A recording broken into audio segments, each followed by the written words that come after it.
BJP মিথ্যে কথা বলে। নরেন্দ্র মোদী বলেছিলেন ক্ষমতায় আসলে প্রতি বছর 2 কোটি ছেলে মেয়ে চাকরি দেবেন।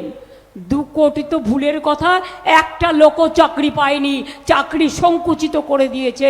40% সারা দেশে বেকারি বেড়েছে। রাজ্যের সংখ্যাগরিষ্ঠ মানুষ ভয় রয়েছেন যে তাঁরাই যেন সংখ্যালঘু না হয়ে যান।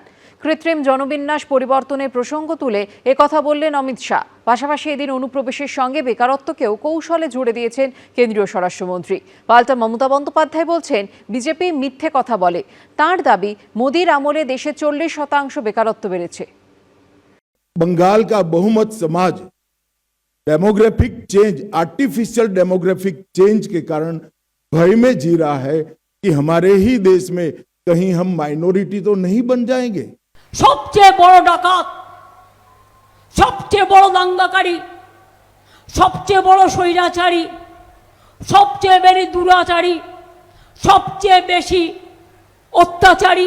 मैं आज बंगाल की जनता को पूछना चाहता हूं, जो घुसपैठियों को वोटर बनाकर यहां रखा गया है, उनको क्या बंगाल का भविष्य तय करने का निर्णय देना है या नहीं देना है? घुसपैठिया न केवल देश की सुरक्षा के लिए बहुत बड़ी चिंता का विषय है, वो हमारे गरीब श्रमिकों की मजदूरी में भी हिस्सेदारी लेते हैं, गरीब लोगों के अनाज में भी हिस्सेदारी प्राप्त करते हैं और युवाओं की रोजगारी भी छीन। डेमोग्राफी पाल्टे गेছে মানে কি? डेमोग्राफी পাল্টানোর জন্য কি করতে হবে? डेमोग्राफी আবার ঠিক করার জন্য এই রাজ্যের একটা গুজরাট ঘটাতে হবে। গুজরাট যদি ঘটায় বাংলা, তবে কি আবার डेमोग्राफी চেঞ্জ হবে? আগের অবস্থায় ফিরে যাবে? ढेर सारी इंडस्ट्री यहां से चली गई। ममता जी को इंडस्ट्री जाने से ज्यादा घुसपैठियों के वोट मतदाता सूची में रह जाए, इसकी चिंता है। ममता जी ने इतनी चिंता अगर इंडस्ट्री की करी होती तो इतनी इंडस्ट्री बंगाल छोड़कर न जाती। जैसे ही एक अच्छी सरकार आएगी, बंगाल अपनी पुरानी गौरवमयी जगह जो देश के अंदर बंगाल को हासिल थी, उसको फिर से प्राप्त करें। বিজেপি মিথ্যে কথা বলে। নরেন্দ্র মোদী বলেছিলেন ক্ষমতায় আসলে প্রতি বছর 2 কোটি ছেলে মেয়ে চাকরি দেবেন।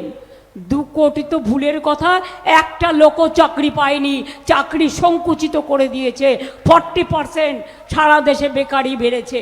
ममता दीदी ने हमेशा विक्टिम कार्ड का पॉलिटिक्स खेला है। বিজেপি मिथ्যে কথা বলে। 2021 में चुनाव के बाद जो हुआ, पंचायत चुनाव के बाद किसका डीजीपी, कैसे जस्टिफाई करेंगे अभिषेक बनर्जी? बीजेपी माने ही दांगाबाज। कभी पैर तुड़वा लेती हैं, कभी सिर पर पट्टी बंधवा देती हैं, कभी बीमार हो जाती है और कभी चुनाव आयोग के सामने बेचारा बनकर चुनाव आयोग को गालियां निकालती। मगर ममता दी, मैं आपको बताने आया हूं कि आपकी ये राजनीति को, विक्टिम कार्ड की पॉलिटिक्स को बंगाल की जनता अब बहुत अच्छे तरीके से समझ गई। যদি বলে থাকেন কখনো ব্যান্ডেজ পড়ছেন, কখনো প্লাস্টার, দিনের মধ্যে 10 বার ব্যান্ডেজ পাল্টাচ্ছেন না, প্রধানমন্ত্রী ড্রেস পাল্টানোর মতো। তো ভিকটিম কার্ড কে খেলে, কোথায় খেলে, কিভাবে খেলে, সেটা আমরা সবাই জানি। হ্যাঁ, তো সারা পৃথিবীতে এখন এই ভিকটিম কার্ড খেলতে গিয়ে সব থেকে বেশি হাসির খোরাক কে, তাও আমরা জানি।